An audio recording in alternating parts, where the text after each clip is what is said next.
All right, so here we are talking about the next president of Iran. The mourners begin days of funerals for Iran's president and others killed in a helicopter crash. Mourners in black began gathering Tuesday for days of funerals and processions for Iran's late president, foreign minister, and others killed in a helicopter crash. A government-led series of ceremonies aimed at both honoring the dead and projecting strength in an unsettled Middle East. For Iran's Shiite theocracy, mass demonstrations have been crucial since millions thronged the streets of Tehran to welcome Grand Ayatollah Ruhollah Khomeini in 1979 during the Islamic Revolution, and also attended his funeral 10 years later. An estimated 1 million turned out in 2020 for processions for the late Revolutionary Guard General Qasem Soleimani, who was slain in a US drone strike in Baghdad. Whether President Ebrahim Raisi, Foreign Minister Hossein Amir-Abdollahian and others draw the same crowd remains in question, particularly as Raisi died in a helicopter crash, won his office in the lowest turnout presidential election in the country's history, and presided over sweeping crackdowns on all dissent. Prosecutors already have warned people over showing any public signs of celebrating his death, and a heavy security force presence has been seen on the streets of Tehran since the crash. But Raisi, 63, had been discussed as a possible successor for Iran's supreme leader, the 85-year-old Ayatollah Ali Khamenei. His death now throws that selection into question, particularly as there is no heir apparent cleric for the presidency ahead of planned June 28th elections. Raisi's death comes at a moment when the Islamist regime is consolidated, wrote Alex Vatanka, an Iran expert at the Middle East Institute. In short, there will be no power vacuum in Tehran. Nonetheless, post-Khamenei Iran suddenly looks far less predictable than it did just a few days ago. A procession.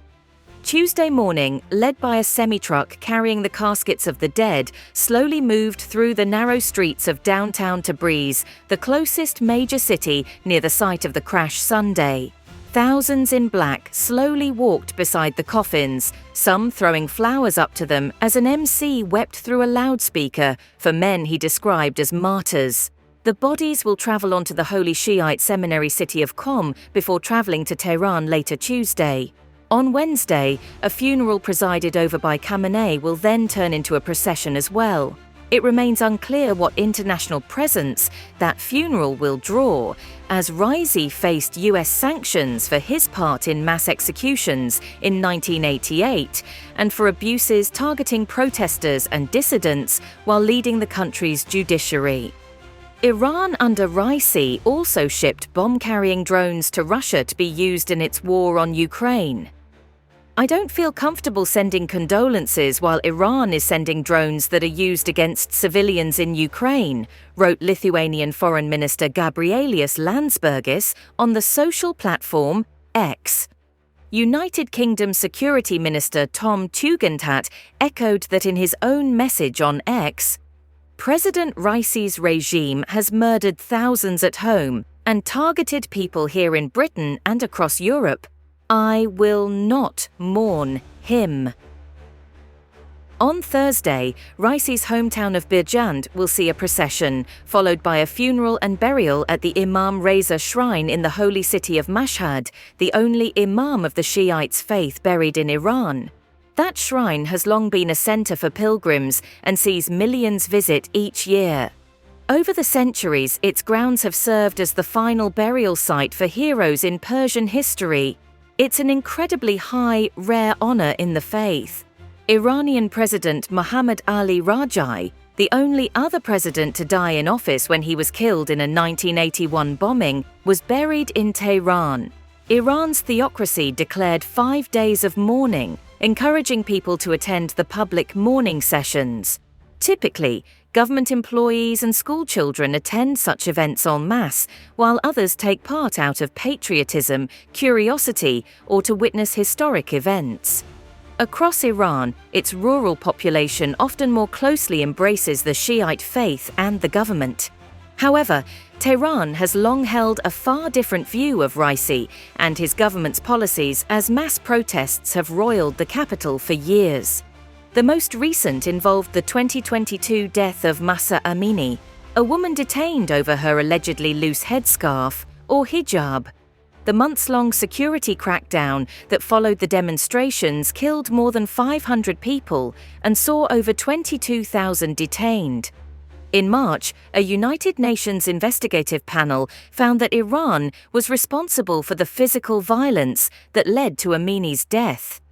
Meanwhile, Iran's real currency has cratered after the collapse of Iran's nuclear deal with world powers, destroying people's savings and pensions.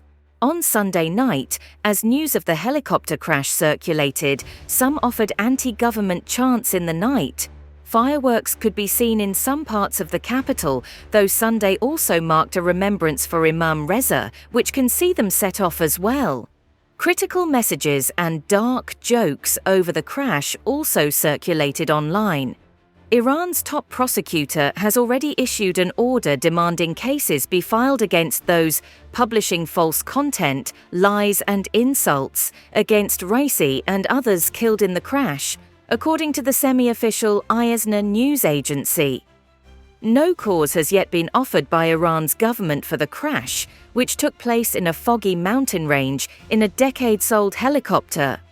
Iranian presidents, including hardliner Mahmoud Ahmadinejad and Abul Hassan Bani Sadr, both survived their own helicopter crashes while in office.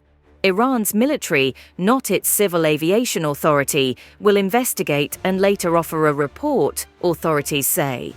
Iran's civil air crash investigators faced widespread international criticism over their reports on the downing of a Ukrainian passenger plane by an air defense battery in 2020 after Soleimani's killing.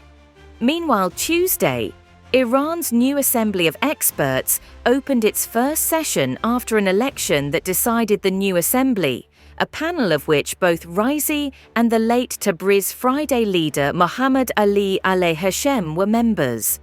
A flower-ringed portrait sat on the seat Raisi would have occupied at the meeting of the 88-member panel, which is tasked with selecting the country's next supreme leader. Also attending was Iran's acting president Mohammad Mokber. Thank you for watching. Please subscribe to our channel and don't forget to hit the notification bell to stay updated on our latest releases. See you in the next video.